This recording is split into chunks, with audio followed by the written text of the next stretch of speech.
Sauf que y a pas, on a l'impression qu'il n'y a pas encore cet engouement autour de Guirassy. Pourtant, il performe depuis pratiquement 2 à 3 saisons. C'est ce qui me fait dire un petit peu que si le Borussia Dortmund parvient quand même à se qualifier, ils vont pas prendre le risque quand même de se séparer de leurs meilleurs joueurs qui, pour les guider, même si le Borussia est expert quand même dans ce recrutement intelligent, ils sont capables d'aller trouver un autre très bon joueur derrière qui va encore une fois exploser. Pour moi, je souhaiterais quand même que le Borussia se qualifie et que Guirassy reste une saison supplémentaire. Et après, on verra où il peut aller. Vous avez cité Arsenal, Manchester United, Chelsea. Vous ne voyez pas donc... Et même le Real, vous ne voyez pas donc parmi les... C'est ma question. Oui. Parmi 5 gros en Europe, Real, Barça, Juventus, l'Inter... Et même le PSG. Et même le PSG. Écoutez, c'est un profil très rare en Europe en ce moment. Il y a Gyökeres, dont on a cité. C'est le seul neuf qui est censé bouger. Haaland ne va pas bouger, Lewandowski ne va pas du tout bouger. C'est Guirassy et lui qui sont les top. Osimhen. Mais il y a au moins 5 clubs européens, 5 grands clubs, qui ont besoin d'un numéro 9. Si l'un ou l'autre bouge, il y aura au moins 3 places encore pour un seul joueur. Est-ce que Guirassy ira à Manchester United si United ne se qualifie pas en Ligue des Champions? C'est compliqué. On part du principe que United ira en Champions League. Même si on me demande, il choisirait un autre club. Maintenant, United est tout de même, en termes d'aura aussi, dépasse le Borussia. C'est un gros budget United qui peut-être se transcender la saison prochaine.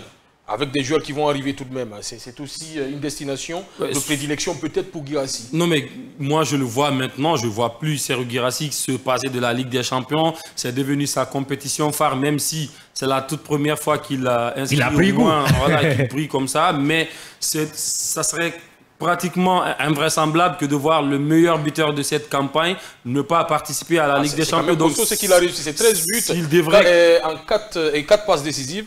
13 buts en 14 matchs. Ouais. C'est quand même costaud. S'il devrait quitter le Borussia Dortmund, moi je le vois plus dans un club de Champions League. Peut-être Arsenal, qui a besoin d'un numéro 9 et dont le style de jeu lui correspond encore beaucoup plus parce que il faut rappeler quand même que c'est pas qu'un joueur de surface. Il est capable de décrocher, de prendre la profondeur. C'est un joueur qui a une palette beaucoup plus élargie.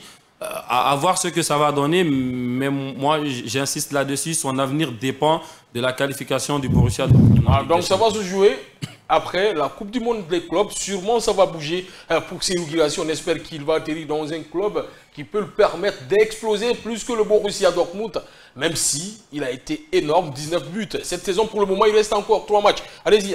Il y a un autre fait important qu'on n'a pas signalé, c'est aussi peut-être personnellement pour lui, parce que ça fera pratiquement 2 saisons qu'il méritait de remporter le Ballon d'Or africain, mais par manque de trophées collectifs, ça l'a empêché d'atteindre son objectif. On sait que dans un coin de sa tête, il aimerait quand même remporter le Ballon d'Or au vu de ses performances. Donc pourquoi pas aussi viser un club qui peut remporter des trophées pour pouvoir prétendre au Ballon d'Or. Et cette saison aussi, ça va être compliqué pour lui. Hein. Oui, parce qu'il y a un autre monstre qui évolue à Liverpool, qui détruit tout sur son passage, qui est d'ailleurs champion d'Angleterre. Et la seule différence, c'est au niveau des trophées.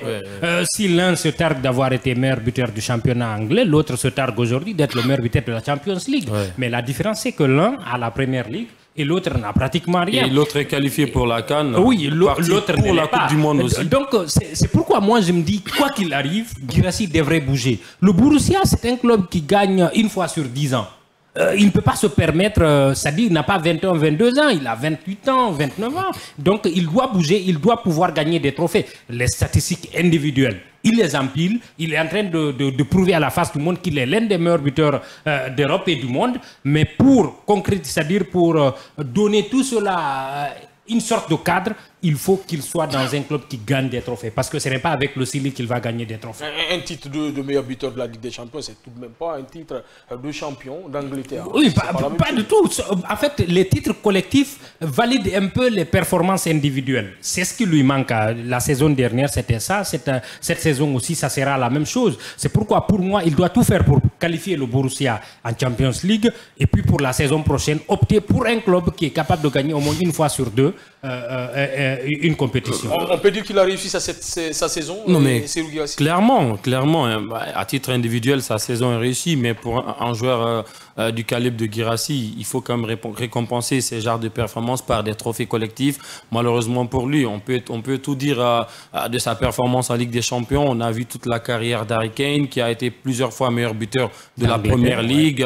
Mais malheureusement, il n'était pas du tout plébiscité parmi les favoris du Ballon d'Or parce qu'il n'arrivait pas à remporter de trophée. Donc ça, c'est un très grand frein pour Guirassy. Et pour moi, d'un autre côté, j'aimerais cette fois-ci qu'il aille voir ailleurs pour prétendre remporter des trophées et pourquoi pas être Ballon d'Or un jour. Les Guinéens ont peur, parce qu'on se souvient aussi Titi Camara qui a eu une très grande carrière, mais pas de trophée du tout, ni avec les clubs où il a joué, mais aussi avec le Sili National Guinée. On rappelle qu'il a joué à Saint-Etienne, il a joué aussi à Marseille, il a joué à Liverpool, à West Ham, mais pas de trophée pour l'attaquant guinéen. On espère que Serhou Guirassy va passer en l'étape là et va soulever un titre pour le grand bonheur de tous les Guinéens et pour espérer tout de même être sacré Ballon d'Or africain, pourquoi pas Ballon d'Or européen. On va continuer cette émission avec un autre Guinéen d'ailleurs, absent du groupe lors du dernier match. Naby Keita est de retour sur le banc pour le choc au deuxième du championnat hongrois. Ça a été un match vraiment magnifique, mais on n'a pas vu Naby Keita tout de même. Ça devient de plus en plus compliqué quand même pour le capitaine du Sili National. Depuis quelques saisons, il a pratiquement plus 100 matchs dans les jambes depuis presque 3 saisons. C'est compliqué. Ça marche beaucoup, peut-être 10 même. Voilà, c'est compliqué. Hormis les IO là. C'est compliqué pour lui. Il a quitté Liverpool. Il a voulu se relancer en Allemagne avec le Werder Bremen. Malheureusement, ça ne s'est pas bien passé. Finalement, il se retrouve du côté de la Grèce, si je ne me trompe. Je crois, non? Non, Ferencváros. Ferencváros, c'est du côté de... Voilà, c'est à Ferencváros. Voilà, donc... j'y arrive à la prononciation, c'est un peu compliqué. Malgré tout ça, il a rencontré quand même des pépins physiques. Il n'est pas parvenu à s'imposer jusque-là, malgré son très grand talent, parce qu'on l'a vu, les bouts de minutes qu'il a eu quand même à jouer, il montre toujours qu'il a quelque chose sous les pieds. Malheureusement, le physique n'arrive pas à suivre.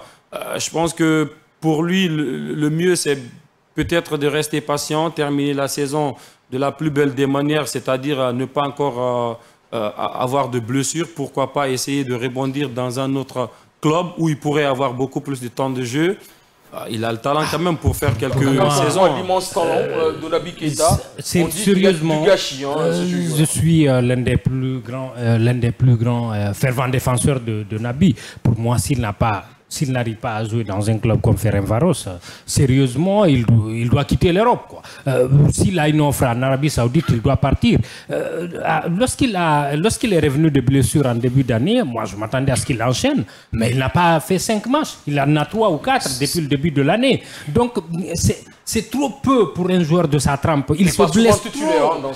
Mais il se blesse trop. C'est-à-dire quand tu reviens de blessure, on t'observe d'abord, on ne peut pas te mettre directement titulaire, mais tu grappilles des points. Il arrive qu'il te fasse des rentrées extraordinaires. Mais il n'arrive pas à enchaîner parce qu'une semaine ou 2 semaines après, il se blesse. Ça prend des mois pour revenir et tout. Donc, pour moi, ils doivent tout faire pour faire une excellente fin de saison et continuer à grappiller des minutes avec Ferencváros. S'il n'arrive pas à avoir des minutes avec un tel club, l'Arabie Saoudite est une bonne attention, sauf que l'Arabie Saoudite aujourd'hui, ça devient encore beaucoup plus intense parce que les clubs qui recrutent quand même veulent tous gagner. Donc aujourd'hui, les clubs ne sont plus dans cette optique de recrutement des joueurs un petit peu plus vieillissants, alors que Naby, ça part quand même presque. Mais le rythme n'est pas encore élevé. Et il fait très chaud, c'est compliqué quand même dans ce championnat. Aujourd'hui, il se focalise beaucoup plus sur des jeunes joueurs. On le voit, des offres qui viennent sur des Brésiliens comme Vini, comme Rafinha. Donc, est-ce qu'en Arabie Saoudite, c'est une option? Pour moi, il devrait beaucoup plus accepter de travailler. Il y a Pato qui joue là-bas. Chercher quand même... c'est quand même des joueurs qui n'ont pas le niveau aujourd'hui de Naby Keita, mais qui réussissent à jouer là-bas. Il y a François Kamano qui évolue dans un club en Arabie Saoudite. Pourquoi pas on voit le niveau de Kamano en équipe nationale. Ça ne veut pas dire qu'il va aller tout de suite pour être très performant. Ce que je vais dire, il a la technique, le talent pour, mais est-ce que le physique, ça va accompagner? Sachant que ce championnat devient de plus en plus physique, pour moi, ça va être compliqué. Moi, ce que je vais dire, en termes de talent pur, on sait que Nabi est de loin devant Kamano. Je n'ai rien contre lui, naturellement. Et aujourd'hui, l'Arabie Saoudite, on en parle beaucoup, mais en termes de rythme, ce n'est pas trop ça. Il peut naturellement s'adapter à un tel championnat. Je ne dis pas qu'il doit viser Al-Nasr ou encore Al-Hilal, etc. Il doit viser les équipes de bas de tableau. Mais bon, quoi qu'il arrive... Même aux États-Unis, c'est possible. Même aux États-Unis, c'est possible. Pour moi, s'il n'arrive pas à grappiller des points avec Ferencváros, dans quel autre club européen il doit aller? C'est souvent la question. Donc, il doit quitter carrément l'Europe et aller dans d'autres pays. Mais encore une fois, ça ramène la question à laquelle on n'arrive pas à répondre. Pourquoi Nabi se blesse-t-il autant?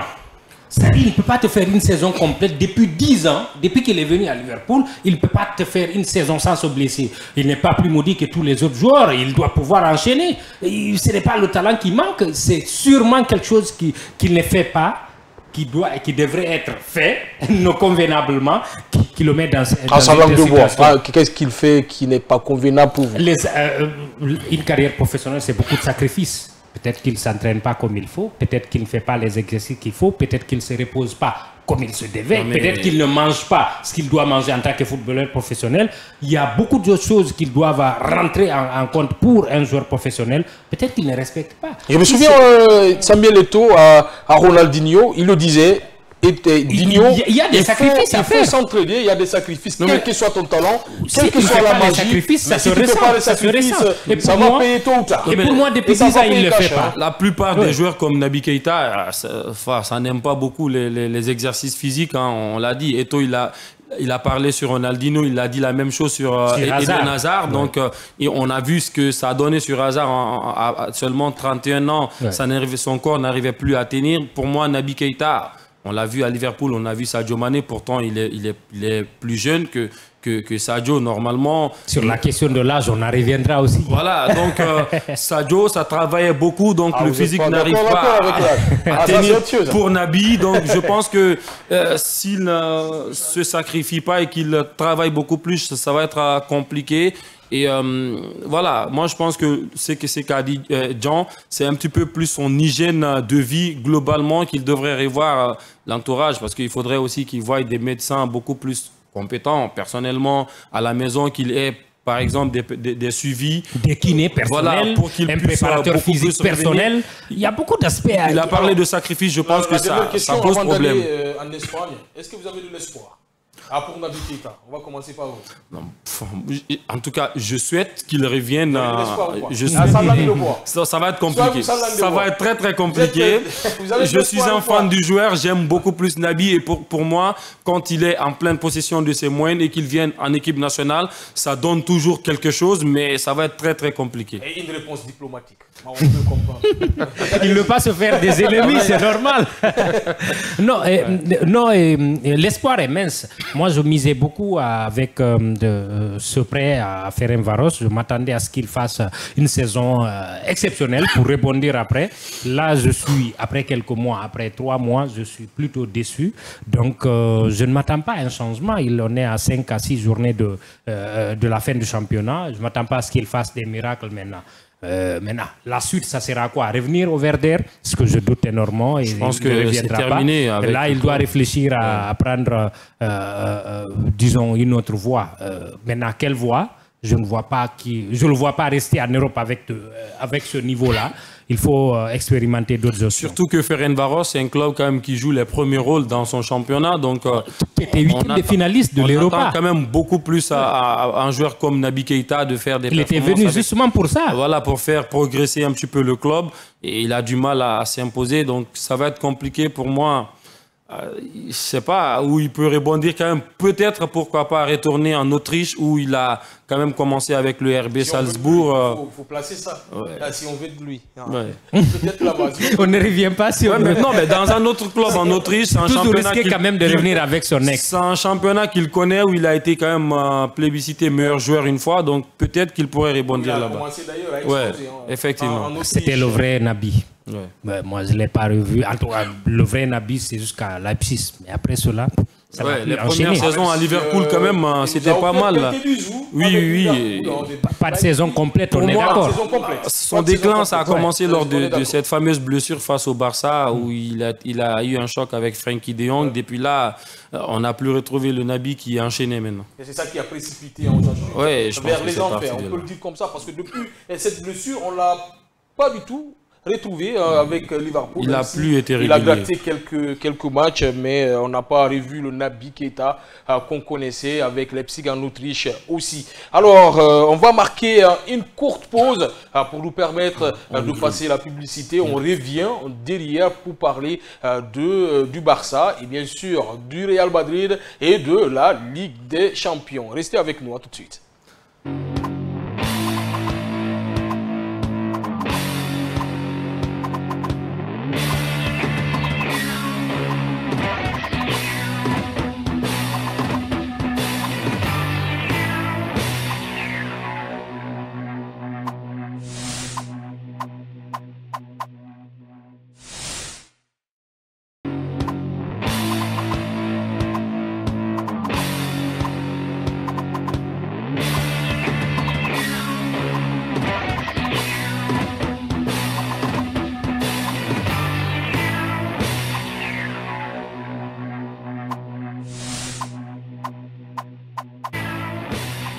Bonsoir, bienvenue dans ce nouveau rendez-vous hebdomadaire de Tour d'Europe. Une qualification pour la Coupe du Monde en 2026 vient rapidement au mois de mars. Ça va nous permettre, si ils arrivent à achever le stade du 28 septembre. Mais ça lui permettrait de se frotter à des très grands joueurs, l'un des meilleurs au monde.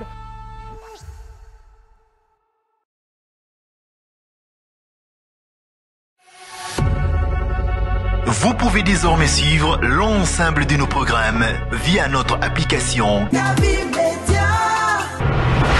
disponible sur Play Store et App Store.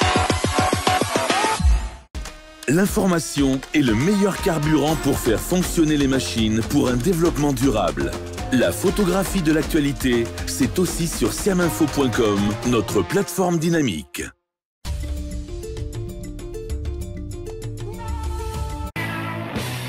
Bonsoir, bienvenue dans ce nouveau rendez-vous hebdomadaire de Tour d'Europe. Une qualification pour la Coupe du Monde en 2026 vient rapidement au mois de mars. Ça va nous permettre, si ils arrivent à achever le stade du 28 septembre. Mais ça lui permettrait de se frotter à des très grands joueurs, l'un des meilleurs au monde.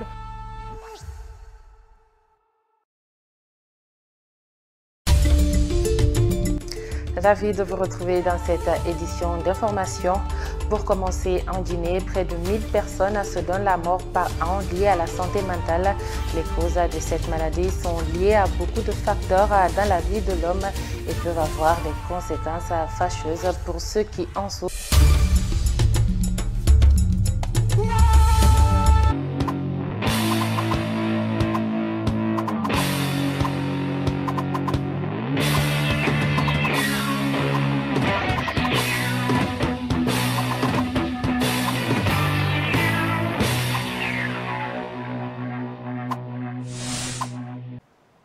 De retour sur le plateau des étoiles, parce qu'on va parler des étoiles dans cette émission.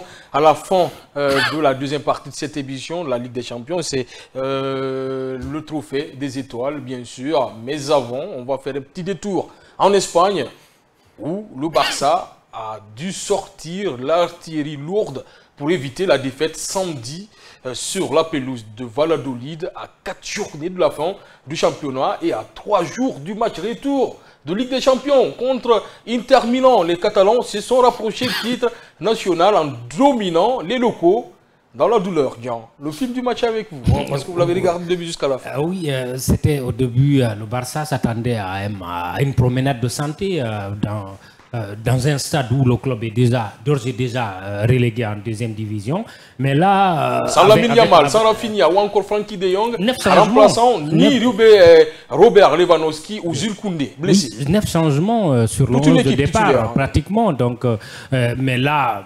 Dès la fin de la première période, il a fallu faire entrer Lamine parce que le jeune qu'il avait remplacé s'est blessé. Mais en début de seconde période, il a interchangé aussi d'autres joueurs pour ramener Rafinha Rafinha, De Jong, faire reposer Pedri et tout, ce qui a permis peut-être de renverser la vapeur, d'égaliser, ensuite de marquer le deuxième but. Sur le but de Ivan Chong, c'est en première période, à la 6e minute, en matinale, on se but. Absolument, donc le Barça a dû c'est-à-dire donner plus qu'il n'avait envie de donner pour avoir ces 3 points-là, mais ces 3 points très précieux pour la suite de la compétition, parce qu'on parlera d'un classico. Il y a aussi 3 journées après qu'il faudra gérer. Et c'est toujours mieux de construire sur une victoire que de construire sur une défaite. Et c'est ce que les hommes d'Hansi Flick ont réussi à faire ce week-end. Le Barça nous a habitués à ces remontadas-là. Il a fallu en deuxième période mettre Yamal, mettre De Jong, mettre Rafinha et Olmo. Et ça a basculé en faveur des Blaugrana, comme d'habitude cette année. Non, mais est-ce qu'il n'y a pas du Yamal et du Rafinha dépendance un petit peu cette saison au Barça? Parce qu'on a vu lorsqu'il... Il faut répondre par l'affirmative. Ces joueurs manquent souvent, même si c'était face au Real Valladolid. Mais on se rend compte quand même que c'est compliqué. Avec une équipe déjà reléguée, dernier du championnat, on met les cadres. Les joueurs qui étaient titulaires, ce n'étaient pas quand même des joueurs ordinaires. Il y avait Fati, il y avait Christensen, qui sont des joueurs quand même déjà affirmés, qu'on a déjà connus. Christensen qui jouait son deuxième match en 2025. Le capitaine Ter Stegen, il y avait Aroro. Qui jouait depuis 8 mois. Il y avait quand même des joueurs... Qui sont déjà dans le plan depuis pas mal de temps, sauf que malheureusement, en début de match, on n'a pas vu ce qu'on avait l'habitude de voir déjà. Heureusement, avec la blessure du jeune qui avait fait son baptême du feu, tout de suite, Hansi Flick avait vu que ça n'allait pas tout de suite bouger en sa faveur. Il a fait rentrer Lamine Yamal très tôt et après, Rafinha s'en est suivi, Dani Olmo et consort. C'est compliqué un petit peu ce match à analyser parce que on aurait quand même aimé voir les remplaçants donner beaucoup plus pour pouvoir, pourquoi pas, faire douter le coach, même si on est en fin de saison. Mais il faut quand même se montrer beaucoup plus pour pourquoi pas être dans les plans de la saison prochaine. Et voilà, les cadres sont entrés, ils ont fait la différence et c'était ça le plus important. Soyez-vous par le doute. Justement, le Barça ne doute pas cette saison. Non, pas du tout. En fait, il y avait un manque d'automatisme pour les nouveaux. Il y avait des joueurs qui faisaient des mois qui n'ont pas joué. Il y avait certains qui étaient à manque criard de confiance comme Fati. Et donc, le mélange n'était pas bon. Le mélange n'était pas bon. Et pour ne pas arranger cela, ils ont pris un but à la 5e minute. Donc, ça change tout. Et ça s'explique un peu avec 9 changements. On est en fait saison, il y a beaucoup de pression, ce n'est pas tout le monde qui sait gérer une pression derrière. Donc, mais quelle profondeur de banc. On peut le citer aussi. Non, en fait, Flick, s'il y a un aspect sur lequel il faut saluer, c'est que son équipe peut douter un moment, mais ne reste pas là-dessus, quoi. C'est-à-dire, ils arrivent toujours à renverser la vapeur, et peu importe la situation, il a des solutions pour renverser des situations parfois difficiles à renverser. Donc, c'est ce qu'il faut saluer dans cette rencontre, ni la manière et tout, c'est le fait d'avoir encore une fois égalisé et d'être revenu. Non, mais la solution, ce sont les cadres d'équipe. Avoir une telle profondeur de banc et être incapable de dominer quand même le début du match, même si la position est là, mais en occasion de s'imposer face au Real Valladolid sans les cadres d'équipe, moi je pense que c'est un peu inquiétant parce que même si on est en fin de saison, heureusement ils ne sont pas qualifiés pour la Coupe du Monde des clubs, mais aujourd'hui Lewandowski est blessé. Si par malheur il y avait un autre blessé dans ce match, ça aurait pu être préjudiciable pour le club. Pour moi, c'est un petit peu inquiétant qu'on s'appuie que sur 11-12 joueurs et qu'il n'y ait pas, avec toute la profondeur de banc qu'on a, et qu'on ne puisse pas faire intégrer tout le monde pour que ça puisse aller, même si les cadres ne sont pas là. Il faudrait quand même, un club comme le Barça, que les remplaçants puissent avoir le même niveau. Peut-être que ça va être corrigé la saison prochaine. Espérons qu'il n'y ait pas d'autres pépins physiques. Aux idées de recrutement, ça donne une idée. Il y a des joueurs quasiment irremplaçables. Les 2 latéraux sont tous blessés. C'était des remplaçants. Et ça peut être, c'est une idée pour les recruteurs peut-être. Les jeunes peuvent faire quelque chose, mais parfois aussi il faut recruter. Ouais, déjà, Deco qui se penche quand même rapidement sur le mercato. Il y a déjà 2 joueurs ciblés, Alejandro Grimaldo du côté du Bayer Leverkusen. Qui connaît la maison. Il y a aussi le nom de l'attaquant nigérien Ademola Lookman qui est cité pour venir... Pourquoi pas concurrencer Rafinha la saison prochaine. Alors, on peut dire en route pour un triplé cette saison. Ils sont sur la route, déjà 4 points d'avance sur le Real. Ils se préparent pour un match retour en demi-finale de la Champions League. C'est toujours faisable sur le papier. Ils ont l'effectif pour. Ils ont aussi connu quelques performances qui peuvent nous dire que c'est possible parce qu'ils ont renversé des situations compliquées à renverser. Donc, ils sont sur la voie. Maintenant, est-ce qu'il y aura ces petits trucs qui va les permettre de réaliser cela? Ils ont des Lamine, ils ont des Lewandowski qui reviennent, ils ont des Rafinha. Est-ce que ça peut suffire face à l'Inter et face au Real? Ça va se savoir. C'est une semaine décisive qui s'annonce là à partir de demain et le Classico qui vient. Pour moi, 2 victoires dans ces 2 rencontres-là, ça confirmerait qu'ils sont en bonne voie. On va parler du rival à l'issue des matchs compliqués. Le Real Madrid a finalement pris le dessus sur le Celta. 3-2. Les Merengues ont mené de 3 buts grâce à Güler et à un doublé de Mbappé. Mais on a vu Javi Rodriguez et Wedberg ramener la formation galicienne à un petit but d'écart. Un succès important pour la Maison Blanche qui revient à 4 points du FC Barcelone à une semaine du Classico. Est-ce que le Classico va être le tournant de la Liga cette saison? En tout cas, pour Carlo Ancelotti, pour lui, ça sera le tournant.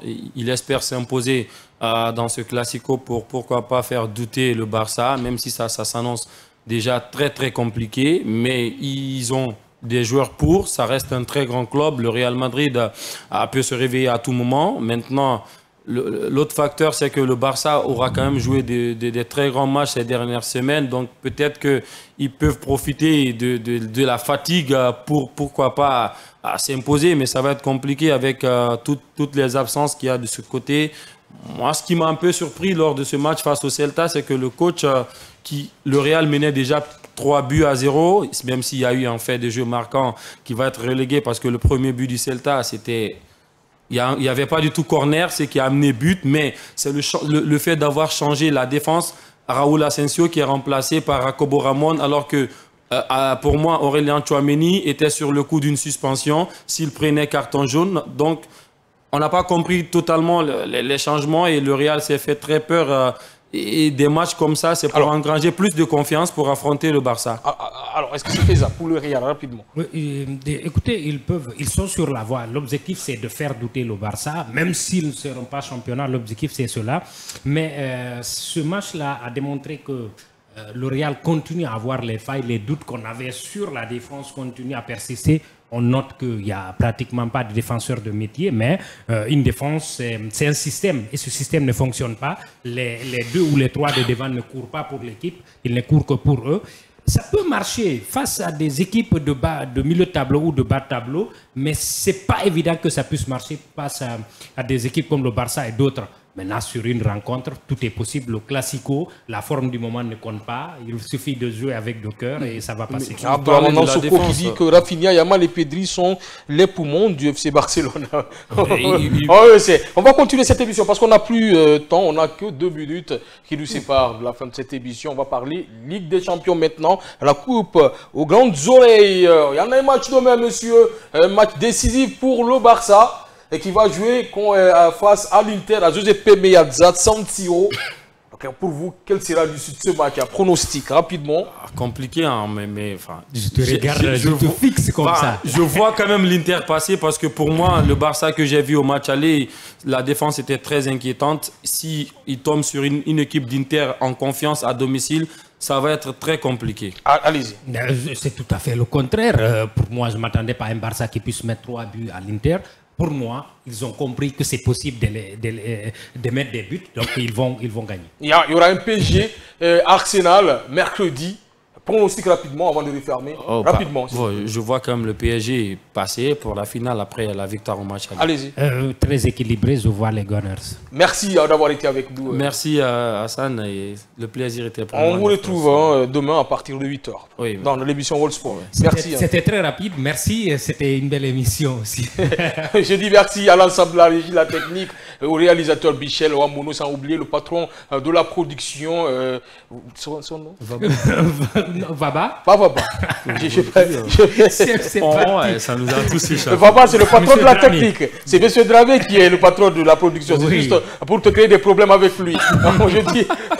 Je dis merci aussi à la rédaction sportive de m'avoir aidé à préparer cette émission. On se retrouve demain à partir de 8h dans l'émission Vol Sport avec Amadou Mazor Diallo.